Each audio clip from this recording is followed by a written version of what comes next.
ምንጊዜም ሚዲያ የዕለቱ ጉዳይ ከመጽሐፍት ገበታ ከአድማጮች መድረክ መስታወት የቅዳሜ ወጎችና የተወልደ እንግዳ መደበኛ ዝግጅቶቻችን ናቸው።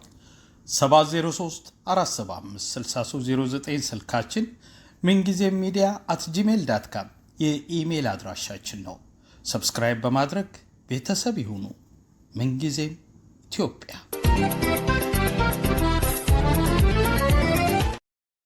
ሰላም ጤና ይስጥልኝ። የየካቲት 23 2018 ዓ.ም የዕለቱ ጉዳይ ፕሮግራማችን ጀምሯል። እንኳን ለ130ኛው የአድዋ ድል በዓል አደረሰን። ቀደምት እናት አባቶቻችን በቃላት ለመግለጽ የሚከብድ ዋጋ ከፍለው ነፃነታችንን አስጠብቀውልናል። ስናከብራቸው እንኖራለን። እኛስ ዛሬ ብለን ስንጠይቅ በአሳፋሪ ሁኔታ ውስጥ ራሳችንን እናገኘዋለን። በዓሉን በምናከብርበት በዚህ ወቅት ሳይቀር እየተፈጸመ ያለው ተደጋጋሚው የአርሲ ኦርቶዶክሳውያን ጥቃት ለአባባሌ አንድ አስረጅ ነው። በመሆኑም ማንነት ተኮር ጥቃቶችንና ሁሉንም አይነት ግፎችን በጋራ ለመቃወምና ለመታገል ቃል እየገባን አድዋን የመሰለ ታላቅ የአንድነት ድላችንን እናክብር እላለሁ።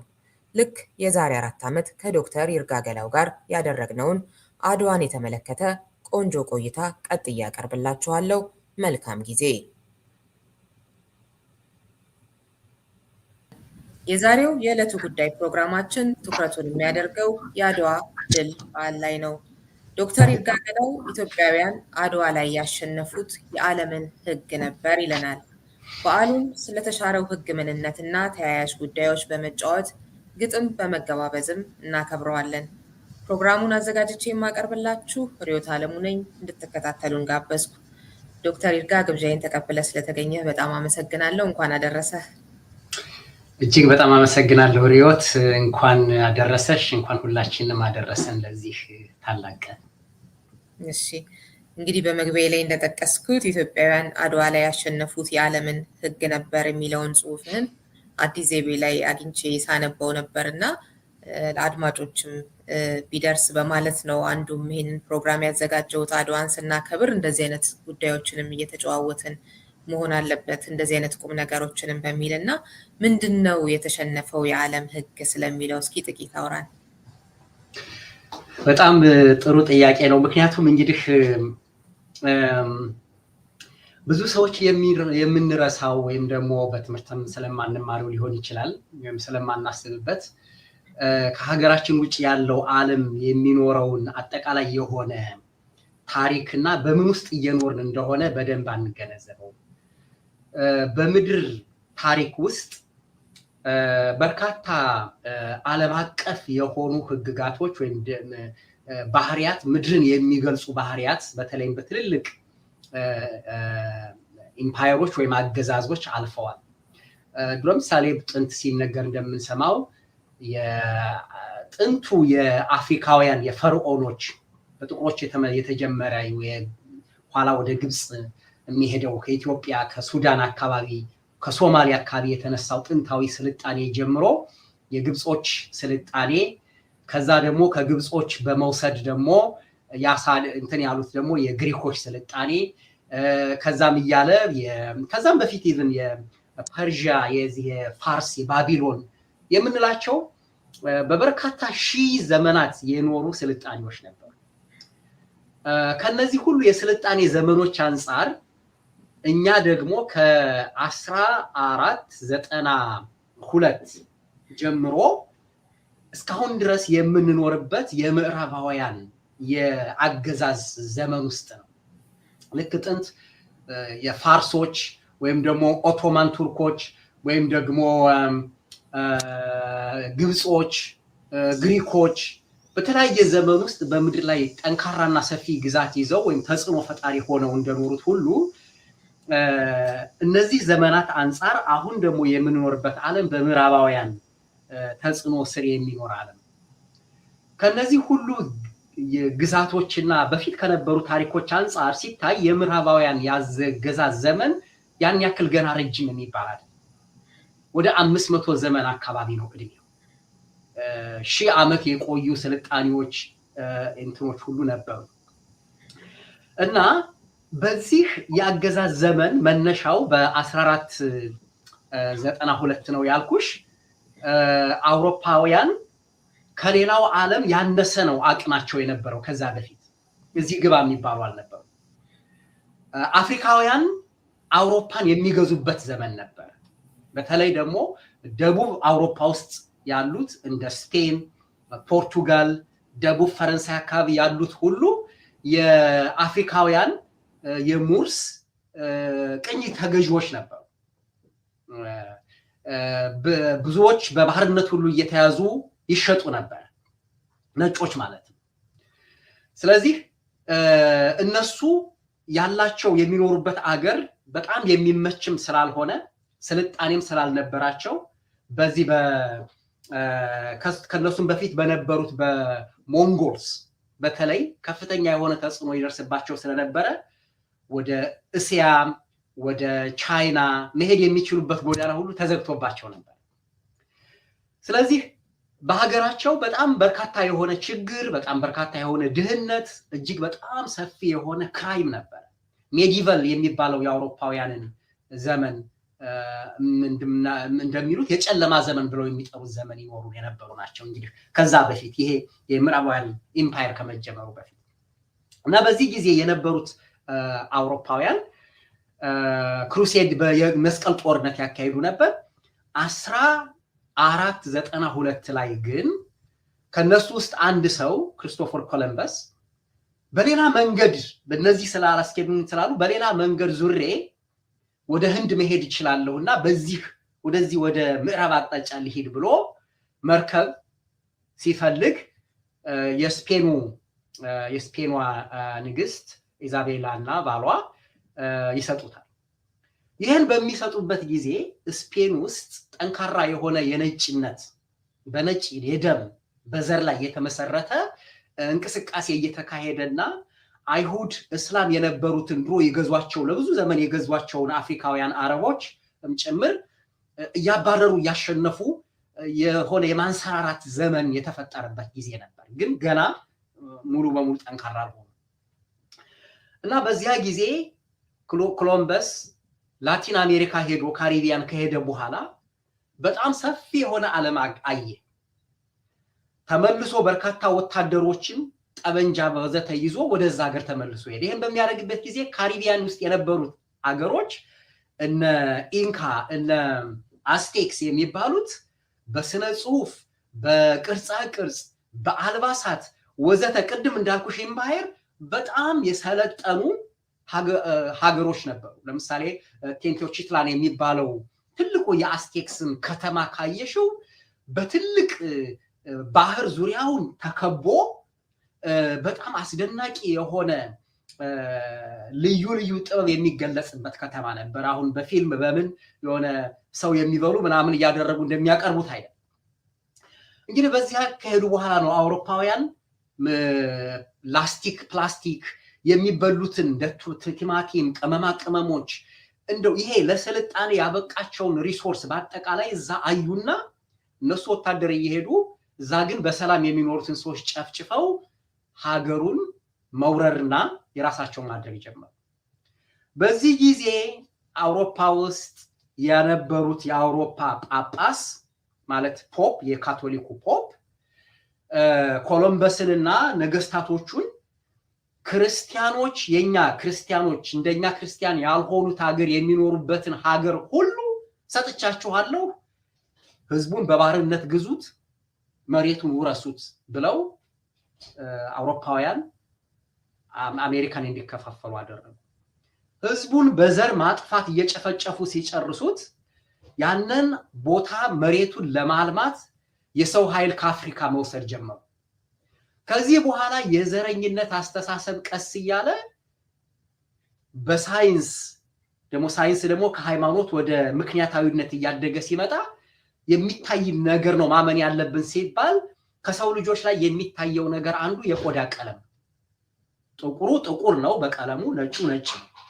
ስለዚህ የሚታየውን ነገር መሰረት አድርገው በዛ አማካኝነት የማይታየው የውስጣቸው ጭንቅላታቸው፣ ማንነታቸው ወዘተ ከዝንጀሮ የመጣ ነው ወዘተ በሚል ጥቁሮችን ከሰብና የሚያወርድ ነጮችን ብቻ ደግሞ የስልጣኔ ባለቤት የሚያደርግ አስተሳሰብ ያን አስተሳሰብ ደግሞ የሚደግፍ ጠንካራ ኢኮኖሚ ተፈጠረ።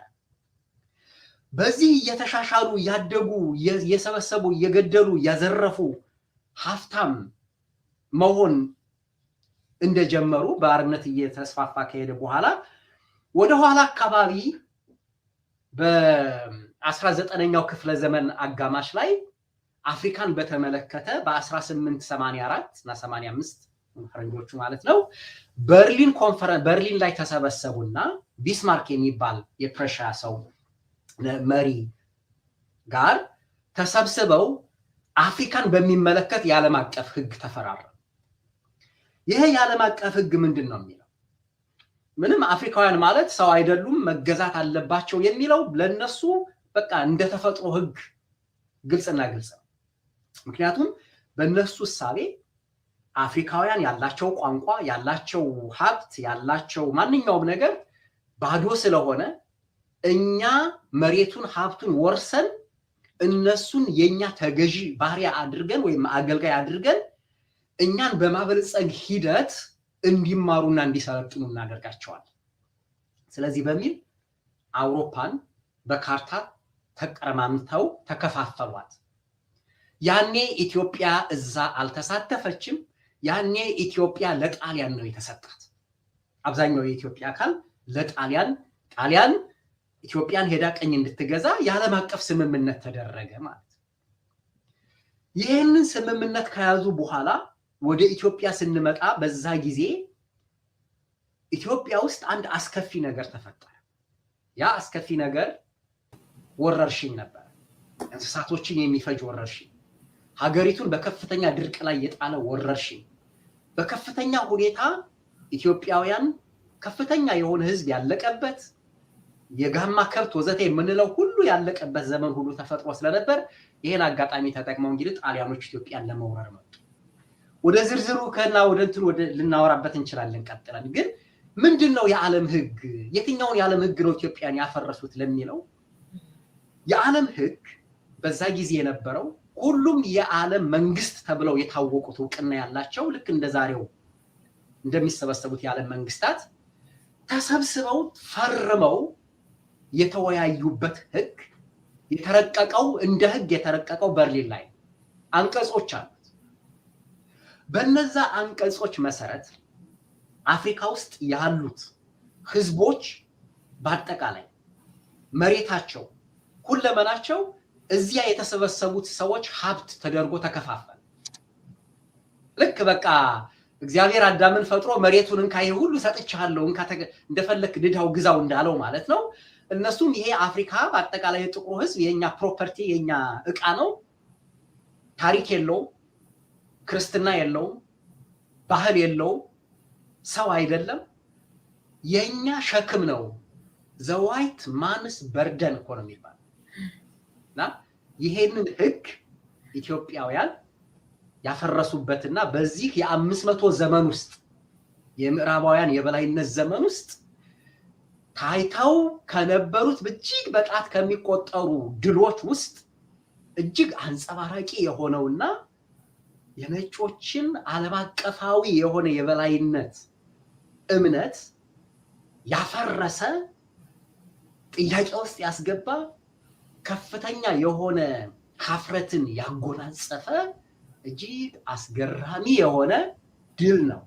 በብዙ ፊልም በብዙ ታሪክ በዓለም ላይ አስደናቂ እንደሚባሉ አንድ ትንግርቶች ሊነገር ይችል ነበር። ግን ያው እኛ ሀገር ላይ ስለሆነ ያለውና እኛም ብዙ ስላልገባን በዚያ ደረጃ እየተከበረ አይደለም እና ዓለምን በአጠቃላይ የዓለምን ታሪክ የቀየረ የዓለምን ህግ የሻረ ሰዎች እኩል ናቸው የሚለው በተለያየ ደረጃ ቢገኙም ሰው ከሰው አያንስም የሚለውን ያስረገጠ ድል ነው። በዚህም ምክንያት በዘመናችንም ጭምር ያለውን የዓለም የነጮች የበላይነት ህግ የሻረ ድል ነው ለማለት ነው። እሺ፣ በጣም ነው የማመሰግነው ዶክተር ይርጋ። ምንድነው የተሻረው ህግ፣ ኢትዮጵያውያን የሻሩት ህግ የሚለውን ቆንጆ አድርገህ አብራርተኸዋል።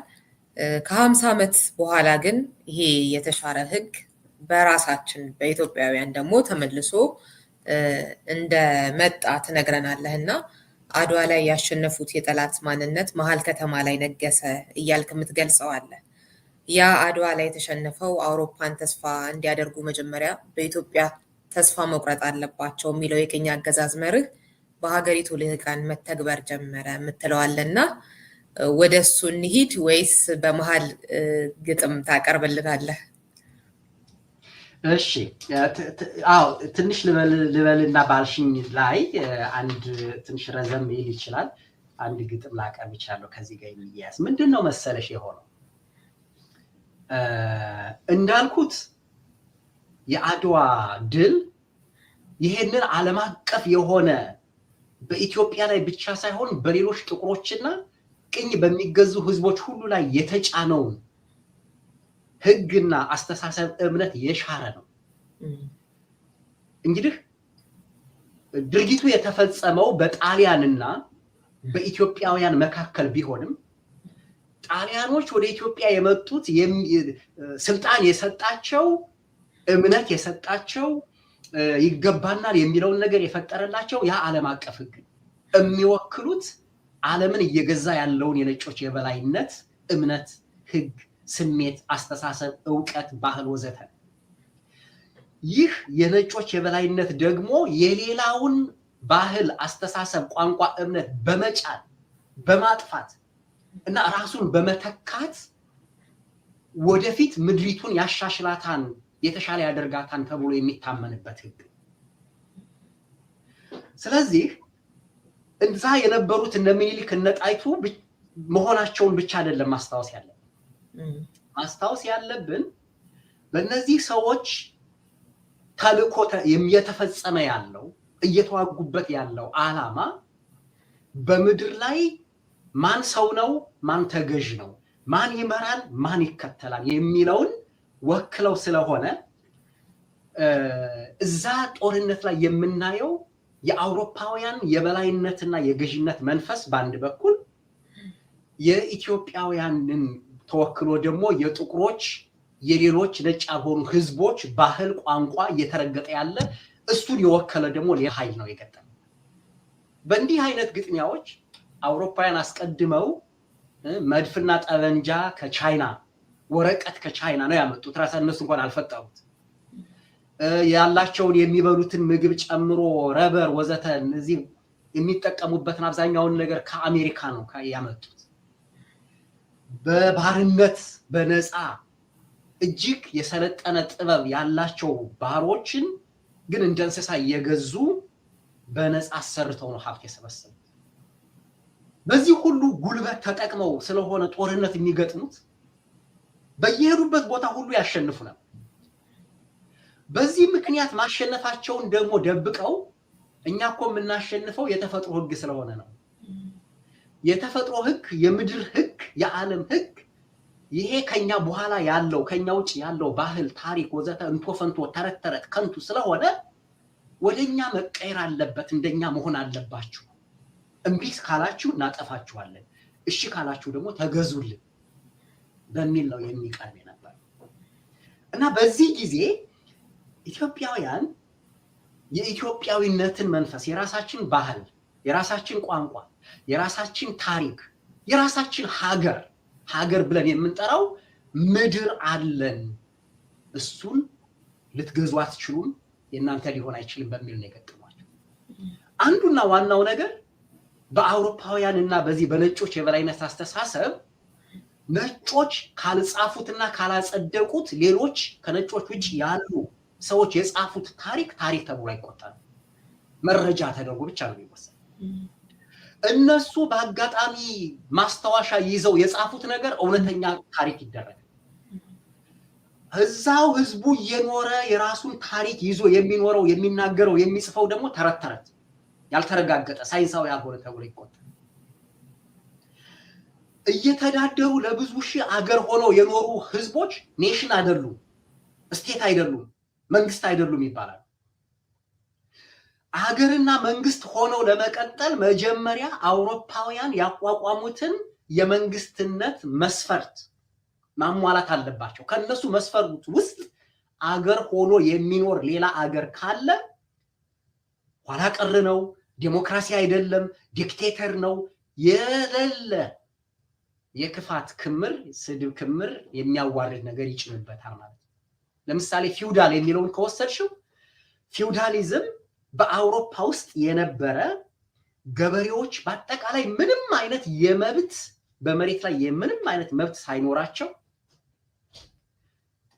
ጥቂት ከበርቴዎች እንደፈለጉ እንደቃ ይጠቀሙባት የነበረውን ሲስተም የሚወክል። በእኛ ሀገር አነሰ ማደግም ሰዎች ርስት ነበራቸው። ሰዎች በባህላቸው የሚከበሩበት ሁኔታ ነበር። ፊውዳሊዝም ተብሎ የምንጠራው ነገር የሚያሟላ ምንም አይነት ነገር የኢትዮጵያ ታሪክ ውስጥ አልነበር።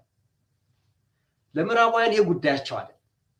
እነሱ የመጡበትን የሜዲቫል የጨለማ ዘመን ከነሱ ውጭ ያለው ዓለም ሁሉ አሁን የሚኖርበት ዘመን እንደሆነ አድርገው ጭነውበታል። ስለዚህ ይሄንን ለመቀየር በተደረገው ጦርነት ኢትዮጵያን ካሸነፉ በኋላ የቆየ እነዚህ የተሸነፉት አውሮፓውያን መልካቸውን ቀይረው ጦራቸውን አውርደው በሰላም ወደ ያገሪቱ መጡ። በዚያ ጊዜ መርሳት የሌለብን ነገር ኢትዮጵያ አንዳንድ በጣም በሚያስደንቅ ሁኔታ ምንም አይነት የታሪክ ግንዛቤ የሌላቸው ሰዎች እቺ በዓለም ላይ እንደ ደሴት በጥልቅ በሆነ የቅኝ አገዛዝ ባህር በተዋጠች ዓለም ውስጥ ብቻዋን ነፃ ሆና እንደ ደሴት የተቀመጠች ሀገር ከአውሮፓውያን ጋር መነገድ አትችልም፣ ከአፍሪካውያን ጋር መነገድ አትችልም፣ ከኤዥያዎች ጋር መነገድ አትችልም። በሯ ሁሉ በቅኝ ገዢዎችና እሷን በማይወዱት አካላት ታጥረው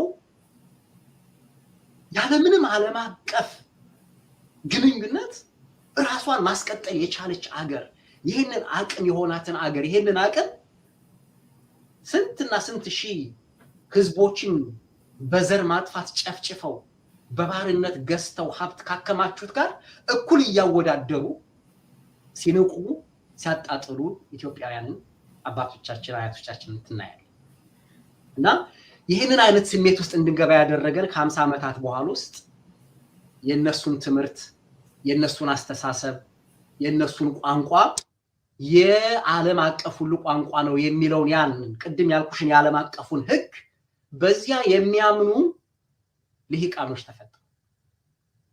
እነዚህ ልሂቃኖች ሀገራችንን የምንቀይረው እንደ ነጮቹ እንደ አውሮፓውያን በማድረግ ነው።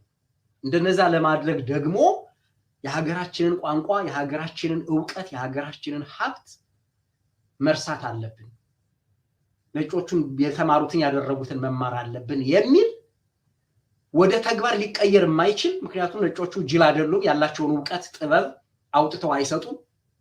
እንደምናየው ወደ ተግባር የማይቀየር ህዝቡ ምንም የማያገለግል ህዝቡን በድህነት የሚያስቀር ነገር ውስጥ አስገቡን ማለት ነው። እና ከ50 ዓመት በኋላ ወደ እንዲህ አይነት ውስጥ ስንገባ የሀገራችን ልክ እንደ በነጮቹና በሌላው ዓለም ተፈጥሮ የነበረው አይነት ክፍፍል ወደ ሀገራችንም ገባና በገጠሩ ህዝብና ከገጠሩ ህዝብ ወጥቶ ከተማ ውስጥ ወዘተ በመገባው ድሃ በተለይ ወይም ከተማ ውስጥ በሚኖረው ድሃ በአጠቃላይ መካከልና የዚህ የነጮቹና የምዕራባውያንን አስተሳሰብና መንገድ ተከትለው ስልጣን ወይም ገንዘብ ሀብት ባካበቱት ሰዎች መካከል ትልቅ ልዩነት ተፈጠረ። በዚህ ልዩነት ውስጥ የድሮ አድዋ በእግራቸው የዘመቱትን ሰዎች የሚመስሉ ኢትዮጵያውያንና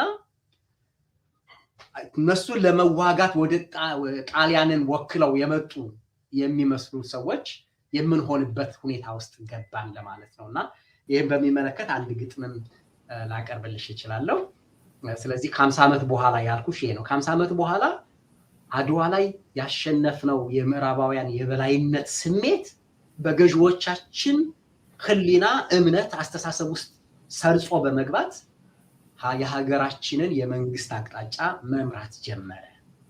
ያ ማለት አድዋ ተሸነፈች አለቀች ማለት አይደለም። ህዝቡ አድዋ ባቆየችለት ባህልና እምነት አብዛኛው ስቲል እየኖረ ነው እየተረገጠ ቢሆን፣ ነገር ግን ወደዚህ ነገር ውስጥ እንድንገባ ሆኖ ለማለት ነው። የዛን ጊዜ የነበሩትን የሚመስሉ ስትል ምን ማለት እንደሆነ ያው በጽሁፍ አግኝቼዋለሁ። እኔ ግን ለሌሎችም ግልጽ እንዲሆን እሱን እስኪ ሄደው ዛሬ ብንጠይቅ አድዋን እናከብራለን እንላለን። ወደ አድዋ የተጓዙትን ሰዎች በህሊናችን እንሳላቸው። የለበሱት ልብስ ምን አይነት ነበር? በምን አይነት ጫማ ወይም በምን አይነት እንዴት ነበር በእግራቸው የሚጓዙት? በእጃቸው የያዙት ምን ነበር? ሰርተው የሚኖሩት ስራ ምን ነበር? የሚያውቁት ዕውቀት ምን ነበር? እምነታቸው፣ ስነልቦናቸው ምን ነበር? እነዚህ ሰዎች ወደ አድዋ የዘመቱት ሰዎች በከፍተኛ ቁጥር ግን አስጨናቂ በሆነ ጭቆና ዛሬ ኢትዮጵያ ውስጥ አሉ።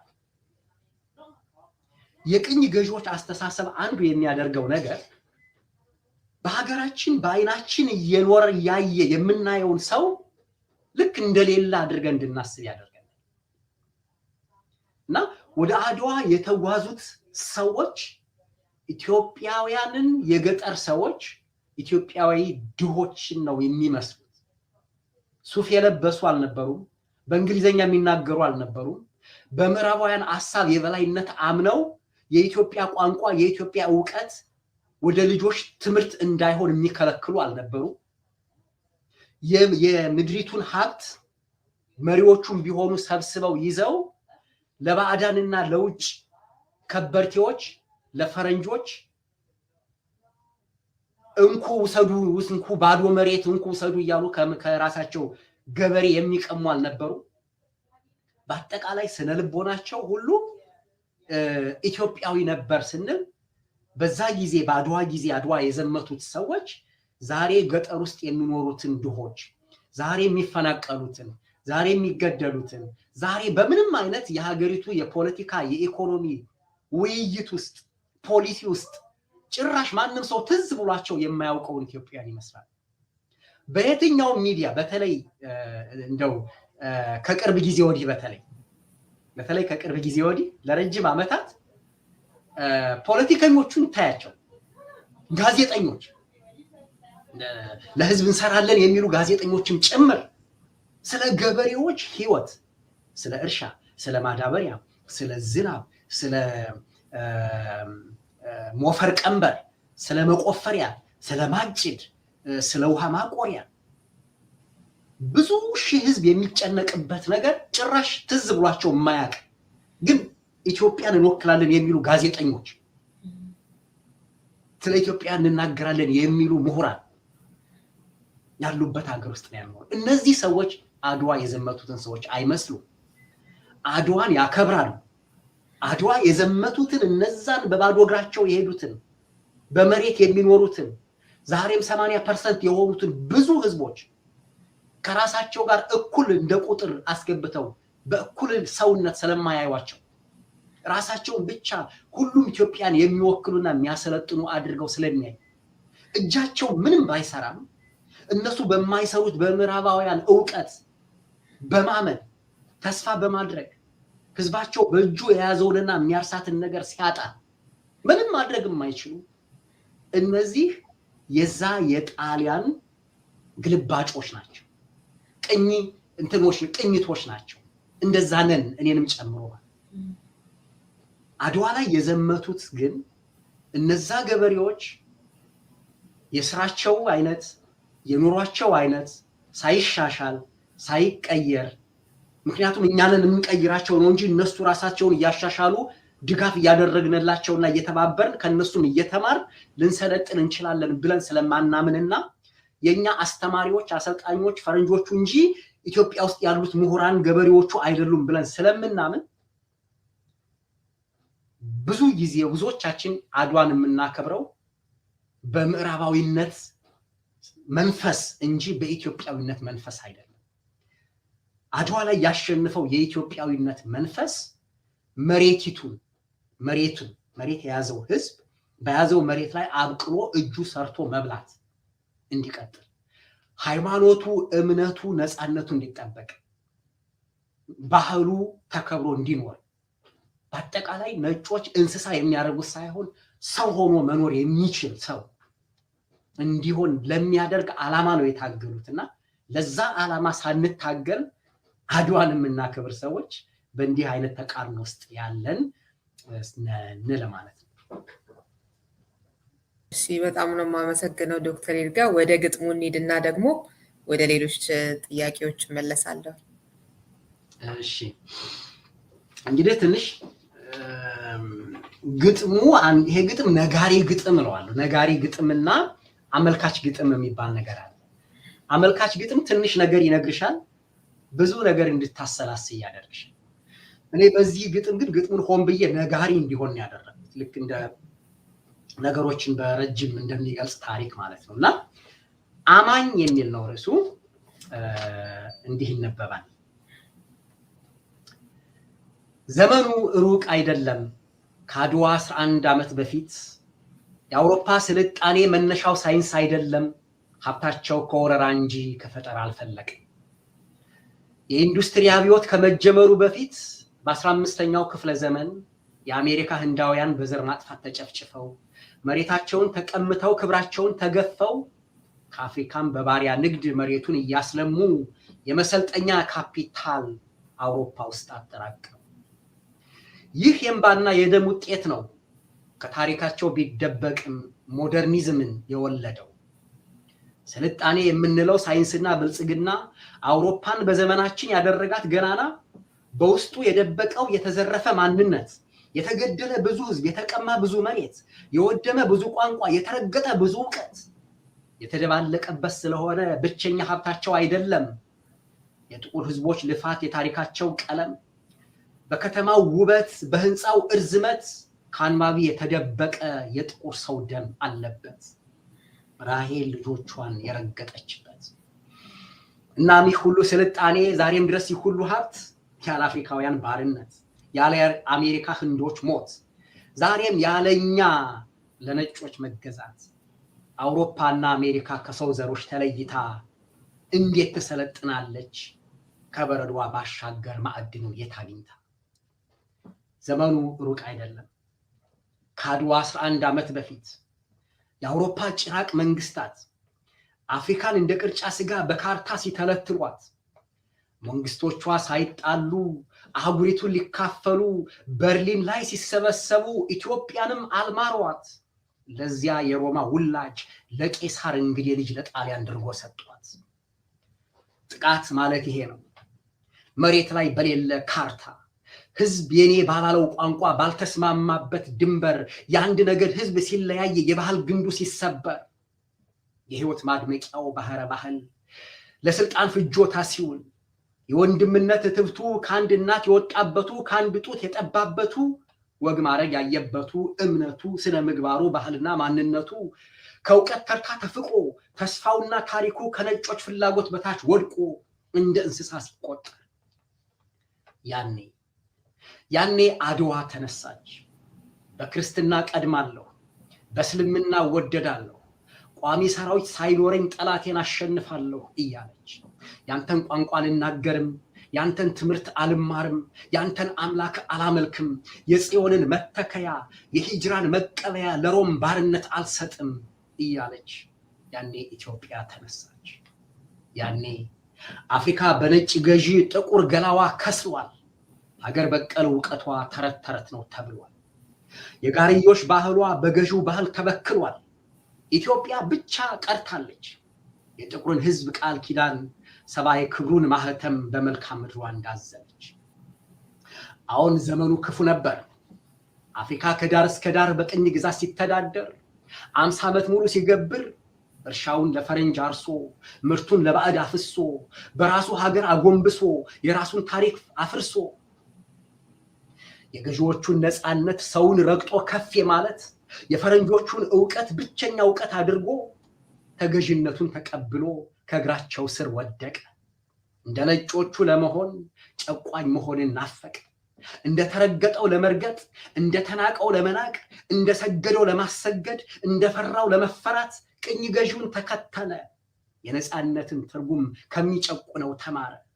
የሱን ማንነት መሰለ የገዢውን ገዥ ለመሆን የገዛውን ገዥ ለመሆን ለመነ እንዲህ እያለ እባክህን ጌታዬ አውሮፓዊው የሳይንስ አምላክ ሁልልኝ አስተማሪ እንዴት ብዬ አንተን ልምሰል ያንተን ጎዳና ልከተል እባክህን ንገረኝ ተፈጥሮ የበደለኝ ስልጣኔ የማላውቅ ፊደል እንኳን የሌለኝ ከእንስሳቱ የወጣው የጫካ አራዊት ዘር ነኝ ያለፈ ታሪክ የለኝም ዛሬ ብቻ ነው ያለኝ ማንነቴን አጥፍቼ አንተን እንድሆን እርዳኝ ወደፊት አንተን ከመሆን ውጭ ሌላ ተስፋ ስለሌለኝ ቋንቋህን አስተምረኝ ፍልስፍናህን ንገረኝ ይህን የሰማው ቅኝ ገዥም ልቡ በኩራት ተመርዞ በአንድ እጁ ጠመንጃውን በአንድ እጁ መጽሐፍ ቅዱስ ይዞ እንዲህ እያለ መለሰለት የኔም እኮ ፍላጎቴ ከአውሮፓ ብርሃን ወጥቼ ከአፍሪካ ጨለማ መምጣቴ የሰውን ዘር ከድንቁርና የማውጣት ኃላፊነቴ የጥቁር ሰው ሸክም ከብዶኝ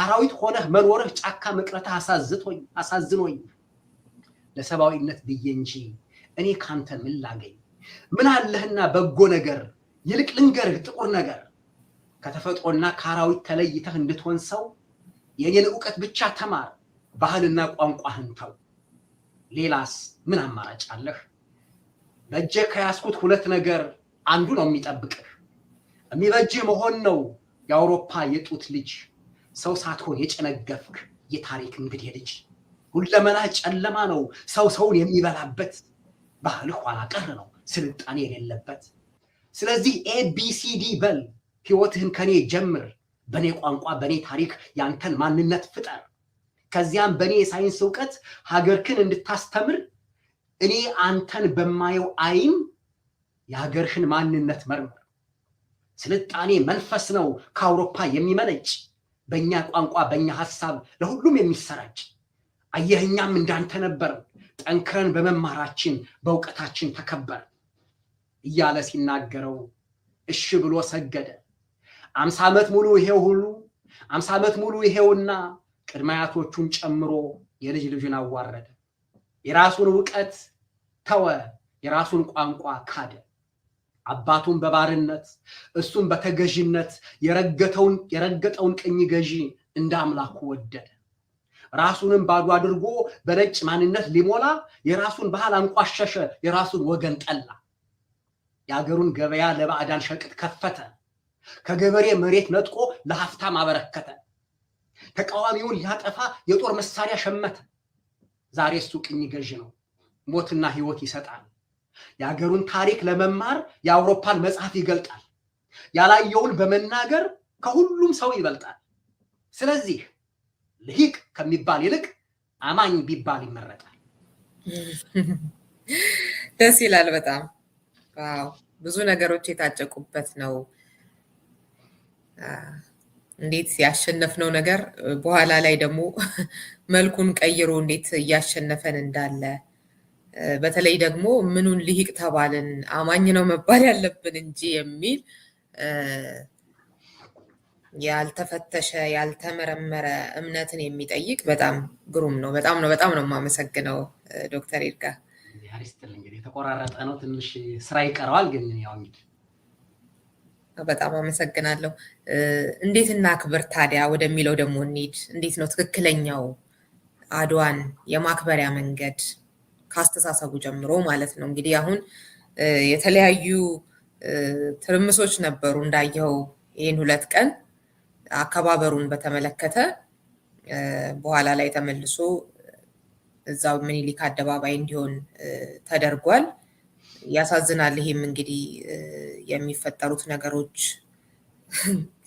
ያኔ አያቶቻችን ያደረጉትን ነገር እንኳን አሁን ሰለጠንን የምንለው ሰዎች አንድ ላይ ቆመው ማሸነፍ የቻሉበትን በዓል እንኳን የአፍሪካውያን ሁሉ ኩራት የሆነ በዓል እንኳን ለማክበር ያለው ሁኔታ እንደምታየው የሚያሳዝን ነውና አሁን እንግዲህ ለጊዜውም ቢሆን ችግሩ ተፈቶ በእንደዚህ አይነት መልኩ እየተከበረ እንደሆነ አይተናል እስኪ ለማንኛውም እንዴት እናክብር ትክክለኛው አከባበር ምን አይነት ነው ከምን አይነት አስተሳሰብ የሚቀዳ ነው የሚለው ላይ እንሂድ በጣም ጥሩ 3 ነጥቦችን ማለት ይቻላል አንደኛው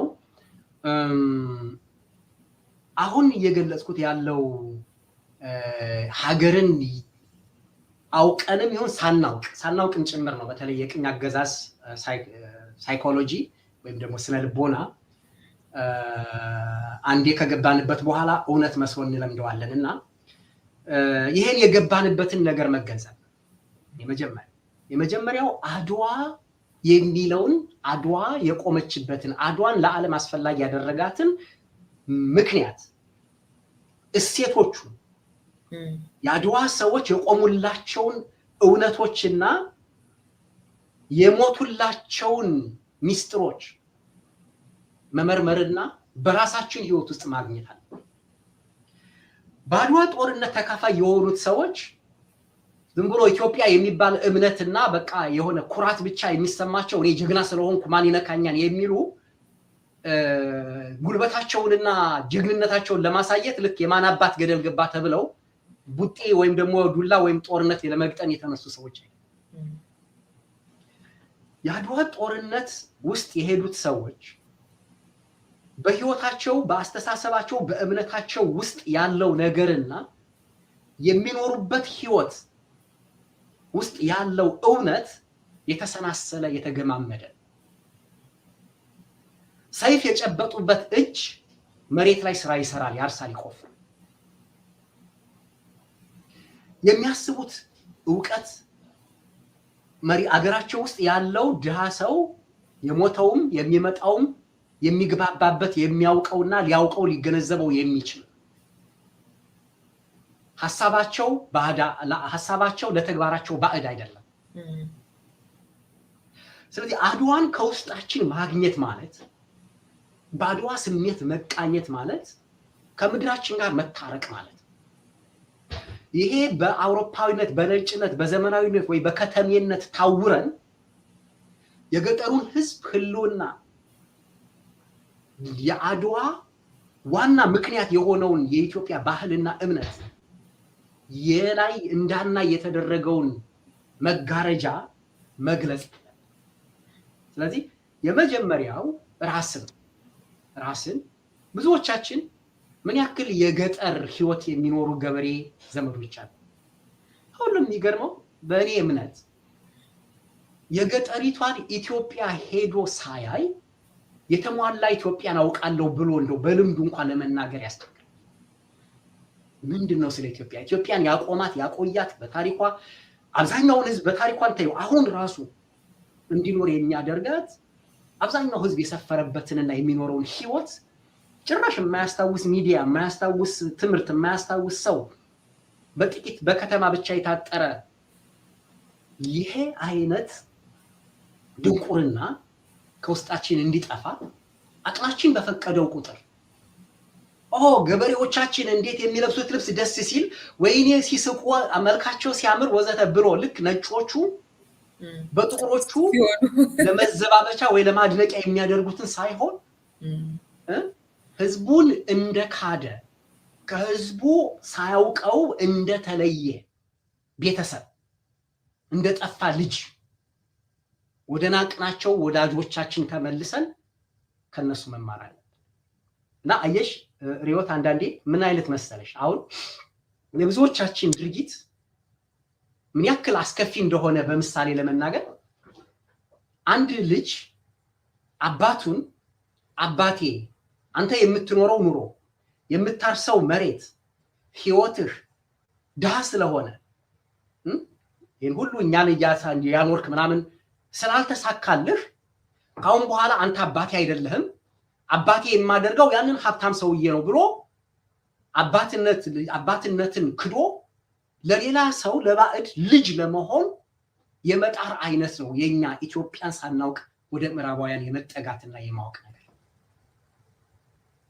ወይም ባሌ ድሃ ስለሆነ ሀብት ላለው ለሀብታም አገልጋይ ገረድ ወይም ደግሞ ውሽማ ሆኜ ብኖር ይሻለኛል የድሃ ሚስት ወይም የድሃ የትዳር አጋር ከመሆን ብሎ የራሱን የትዳር አጋር እንደሚክድ አይነት ሰው ወይም እንደሚክድ ወንድ አይነት ነው ይሆን። ይሄንን በደንብ አድርገው የገለጹት አንዱ በሀገራችን ምሁር ሐዲስ ዓለማየሁ ናቸው። የልምዣትን መጽሐፍ ካነበብነው በዛ ውስጥ የምናያት ያቺ ሴት ደመቀች እሷ ኢትዮጵያና የሷ ለፍታ ጥራ ግራ በውጭ ትምህርት ቤት ያሳደገችው ልጇ ኋላ የሷ ልጅ መሆኑን ሲጸየፍና ሲፈራ ከሷ ጋር ላለመታየት ሲፈልግ እና ሲክዳት ብዙዎቻችን ገጠሩን ባለማወቅ ወላጆቻችንን በታሪክ በባህል የወለዱንን ማለት ወላጆቻችንን ክደናል። የራሳችን የታሪክና የባህል ወላጆች ሰድበናል፣ አዋርደናል። የራሳችን ቤተሰቦችን ረግጠናል።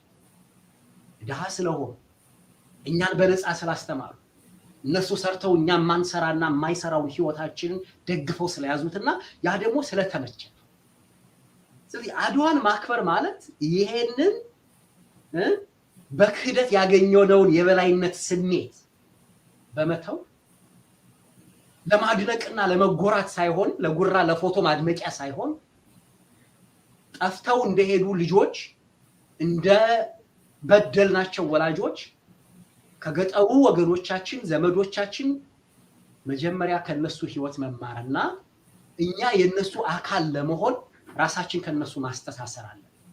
አድዋ የሚጋብዘን ያ አድዋ ላይ የነበረው ጎራ የአውሮፓዊነትና የኢትዮጵያዊነት ነው። እኛ የተሰለፍነው የአውሮፓ የጣሊያን ጎራ ውስጥ ሆነን ነው የኢትዮጵያን ድል እናከብራለን። አንዱ እሱ። ሁለተኛው የአውሮፓ ድል ማለት የአድዋ ድል የፖለቲካ ፓርቲ ድል አይደለም። የአድዋ ድል ኢትዮጵያ ውስጥ የነበሩ የስልጣን ፍላጎት ተቃርሎ የነበራቸው ሰዎች እርስ በርስ የተገዳደሉበት ጦርነት አለ። ትግራይ ውስጥ የነበረው ሸዋ ውስጥ ከነበረው ወዘተ ጦርነት የገጠሙበት አይደል። የአውሮፓን ድል የአንድ አካባቢ ኢትዮጵያ ውስጥ ያለ የአንድ ጎሳ ወይም የአንድ ጎጥ ብሔር የግል ታሪክ ልናደርገው አንችልም።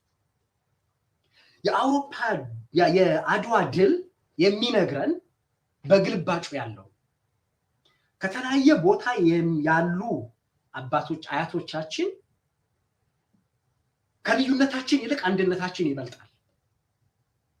ከባዕዳን አስተሳሰብ ሃይማኖትና ዕውቀት ይልቅ ከጥንት ጀምሮ ከአክሱም ጀምሮ ወይም ከጥንትም ከዛም በፊት ከየሃ ወይም ደግሞ ከግብጽ ስልጣኔም ተያይዞ ከዛ በኋላ እስካሁን ድረስ የወረደው የጥቁሮች ሰውን እኩል የሚያደርገው አስተሳሰብ ይበልጣል ብለው ከራሳቸው በላይ ሰብእናቸውንና ከሌሎች እኩል መሆናቸውን አምነው በጋራ የቆሙ ሰዎች ናቸው። ስለዚህ የመጀመሪያው ማድረግ ያለብን ይሄ ድል ወደ ውስጣችን ወደ ዛሬ የፖለቲካ ቁርሾ ውስጥ በማስገባት አንዳችንን የምናገልበት አንዳችንን የምንወቅስበት ድል አለመሆኑንና ድሉን ከፖለቲካ በማውጣት ከባህል ጋር ከኢኮኖሚ ጋር ከስነ ልቦና ጋር ማስተሳሰር አለብን። ይህን ለማድረግ የሚያስገድደን ኢትዮጵያውያን ሻሩት ያልኩት የአውሮፓውያን የበላይነት ህግ የሚሊተሪ የበላይነት ብቻ ነው።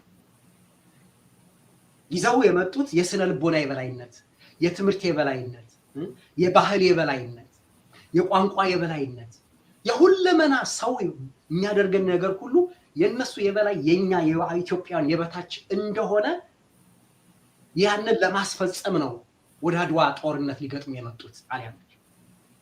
ኢትዮጵያውያን ደግሞ የተዋጉት የፖለቲካ ድል ለማግኘት ብቻ ነው።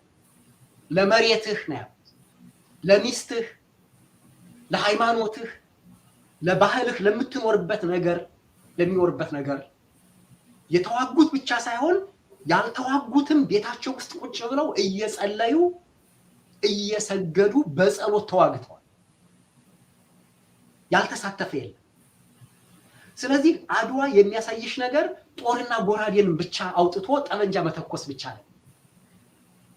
እንጀራ መጋገር፣ መደጋገፍ፣ መዝፈን፣ መግጠም፣ መጸለይ፣ መሰለል፣ እርስ በርስ መከባበር፣ መተፋፈር፣ መደማመጥ፣ መቀናጀት፣ አብሮ መስራት። ወደ ጦር ሜዳ ሲሄዱ እኮ ከወር በላይ እኮ ነው በእግራቸው የተጓዙት። ከታች ከደቡብ ኢትዮጵያ ጀምሮ ላይ ትግራይ ድረስ በእግሩ ነው የተጓዘው ያ ሁሉ ህዝብ። በየመንገዱ በየሀገሩ ያለው ልዩ መንደር ውስጥ ያሉ ሰዎች በመንገድ ላይ ለሚመጣው ሰው ማረፊያ ድግስ እየደገሱ ለብዙ ጊዜ ነው ተዘጋጅተው ሲጠብቋቸው ነበር። ከአንደኛው ሀገር ተቀምጠው ጠጥተው በልተው ምኒልክ ለምሳሌ አንዱ ያደረጉት ወደዛ ሲሄዱ ወደ ላሊበላ ሄደው ነበር። ላሊበላ ሄደው የተወሰነ ቀን ተቀምጠው ሱባኤ አድርገው ከዛ ወጥተው ህዝቡ አስተናግዷቸው በዛ አልፈው ሄደው የሀገሪቱ ባህል፣ የሀገሪቱ እምነት፣ የሀገሩ ታሪክ ሁሉ አብሯቸው ነው የተዋጋው። ይሄንን ሁሉ ባዶ የሚያደርግ በፈረንጅ ምኞት የተሞላ እንደ ፈረንጆች ስለለበሰና ስለተናገረ የበላይ የሚመስለው ሰው ከጣሊያኖች ጋር የተሰለፈ እንጂ አሁን ከገለጽኳቸው ኢትዮጵያውያን ጋር አብሮ የተሰለፈ አይደለም። ስለዚህ ከኢትዮጵያውያን ጋር መሰለፍ ማለት ከባህላቸው ጋር አብሮ መቆም፣ ለቆሙለት ባህል መቆም፣ ለቆሙለት መሬት ለቆሙለት ህይወት መቆምና ለቆሙለት ክብር መቆም እሱን ይጠይቃልና አድዋን ስናከብር ዛሬ በዛ ህይወት ውስጥ ያሉ ህዝቦቻችን፣ በባህላቸው ያሉ ህዝቦቻችን እንዴት ነው እየኖሩ ያሉት? እንዴት ነው በአድዋ ተጠብቆ የኖረውን ክብራቸውን በእኛም ዘመን አስጠብቀን የምንቀጥለው የሚለውን ማሰብ አለብን እና የፖለቲካ አጥር፣ የብሔር አጥር ሰርተን ፖለቲከኞች ብቻ የሚያዳምቁት ሳይሆን የሚጽፉ ሰዎች፣ የሚገጥሙ ሰዎች፣ የሃይማኖት ሰዎች፣ የባህል የታሪክ ሰዎች፣ ምንኛውንም አይነት ስራ የሚሰሩ ኢትዮጵያዊ የሆነ ነገር የሚያደርጉ ሁሉ ኢትዮጵያዊ የሆነ ነገር ሁሉ ተጠብቆ የኖረበት ነገር ስለሆነ አድዋ በዛ መንገድ መሳተፍ አለባቸው። የአድዋ ድል ኢትዮጵያን የማደስ ኃይሉ ከዛ ጋር የተሳሰረ እና አድዋን በዛ መንፈስ በኢትዮጵያዊነት መንፈስ ከአውሮፓዊነት መንፈስ ወጥተን ወደ ኢትዮጵያዊነት መንፈስ ውስጥ ገብተን ኢትዮጵያውያን ያከበሩትና የሞቱለትን ነገር ለማክበርና ለዛ ለመቆም የምንነሳ ከሆነ እንደ አድዋ እናሸንፋለን። በጣም የሚገርምሽ ነገር ሪዮት ወደ አድዋ ሲሄዱ ተጓዦቹ እንደሚያሸንፉ እርግጠኛ ነበር። ለዛ ነው አድዋ ከመድረሳቸው በፊት እኮ ሊያሸንፉና ሊያጠፉ ጦርነቱን ሊጨርሱ የሚችሉበት ጊዜ እኮ ብዙ ጊዜ እድል ነበራቸው። መቀሌ ላይ እኮ ጣይቱ ውሃውን ዘግታ በውሃ ጥም ያልቁ እኮ ለምነው ነው የወጡት። በራስ የመተማመናቸው ነገር ጦርነት ወዘተ ነጭ መሆን ያጠፋናል። አሁን እኮ የብዙዎቹ ፍርሃት እኮ እንዴ ከነሱ ጋር ከተጣላን አበቃልን እኮ የሚያበቃላቸው እነሱ ናቸው። ህዝባችንማ ከነሱ ጋር አይኖርም። እንዴ ነጮቹ ካልረዱን እነሱን ካልተከተል እንጠፋለን እኮ መሆን እኮ አንችልም፣ መሰልጠን አንችልም። ስለዚህ እኒህ ምሁርነን የሚሉ ሰዎች ወይም በምዕራባውያን አስተሳሰብ ተጽዕኖ ውስጥ የወደቁ ማናቸውም ኢትዮጵያውያን እነሱ ላይ የተጫነው ምዕራባዊነት ከጠፋ ሌላ የሚያካው ነገር ያለ ስለማይመስላቸው የነሱን ጭንቀት ነው የህዝብ ጭንቀት የሚያለው እና ወደ ህዝቡ በመመለስ ለራሳችን ትልቅ የሆነ የስነ ልቦና ፈውስም ስለሚሆን አድዋን ወደ ማንነታችን ለመመለስ በምናደርገው ጥረት በኩል ብናከብረው እንደዛ ብናስበው ለኛ ፈውስ ይሆንልናል። የአድዋ ሰዎች የዓለም ሁሉ ድል ስለሆነ የምንቀንሰው ነገር የለም። አድዋንኛ ብንንቀው ነጮቹ የተሸነፉበት የራሳቸው ታሪክ ስለሆነ በደንብ ባይገልጹትም ይጽፉታል። አሁን በቅርብ ጊዜ የተጻፉ መጽሐፍቶች አሉ። አንድ ጣሊያኖች አድዋ ላይ የተሸነፍነው እነዚህ ኮራፕት የሆኑ ምናምን እንደ ታሪክ መቆጠር የለበትም ወዘተ ብለው ያጣጥሉ የሞከሩት ማአት የተጻፈ ሊትሬቸር አለ። በተለይ ጣሊያን ውስጥ ስለ ኢትዮጵያ ኋላቀርነት፣ ዝንጀሮነት፣ የኩሽ ምናምን ብለው ዛሬ አንዳንድ ሰዎች የፖለቲካ መቀስቀሻ የሚያደርጉትን ነገር ሁሉ ተጠቅመው እዛ ውስጥ ኮራፕትድ የሆኑ የሴሜቲኮች ስላሉ ወዘተ የተሸነፍነው እያሉ የኢትዮጵያን ድላቸውን በአውሮፓ ሁሉ ያስወቀሳቸው ስለሆነ ያሳፈራቸው ስለሆነ ለማንቋሸሽ ከፍተኛ የሆነ ኢንቨስትመንት አውጥተው በባህላቸው ውስጥ ሰርተዋል። 40 ዓመት ሳይረሱት 40 ዓመት ተዘጋጅተው ነው በሁለተኛው የዓለም ጦርነት መጥተው ኢትዮጵያን ያ ሁሉ በደልና ግድያ የፈጸሙት። እነሱ አይረሱ የተሸነፉት አስታውሰው ለሌላ ጦርነት መጡ። እኛ ያሸናፊዎቹ ልጆች ግን የተሸናፊዎቹን ስነ ልቦና ተላብሰን የሚያከብሩትን ሰዎች እንደውም ለመኮነን ስንነሳ በጣም ያሳፍራል እና ይሄንን በማድረግ ብናከብረው ወደ ድሮ ታሪክ መመለስን አይጠይቀንም። ወደ ፖለቲካ ውስጥ ወደ አተካራ መግባት አይጠይቀንም። አድዋ ማለት ዛሬ የዕለት ህይወታቸውን የሚኖሩ ጭቆኖች ለሚኖሩት ህይወት ዘብ መቆምን ልክ ወደ አድዋ እንደ መዝመት ልንቆጥረው ከቻል እነዚህን ሰዎች ጋር አብረን በመስራት ፍቅርን፣ ሰላምን፣ የተሻለ መግባባትን የመፍጠር ቅድመ ሁኔታዎችን እናመቻቻለን ብዬ ገምታለሁ። በጣም ነው የማመሰግነው ዶክተር ይርጋ ስለነበረን ጊዜ። እንግዲህ ሌላ ጊዜ ደግሞ በሌላ ርዕሰ ጉዳይ እንገናኛለን። ለዛሬ እጅግ በጣም አመሰግናለሁ። እሺ፣ እኔም በጣም አመሰግናለሁ። አድማጭ ተመልካቾቻችን አድዋን በተመለከተ ያቀረብንላችሁ ፕሮግራም ይህንን ይመስል ነበር። መልካም በዓል።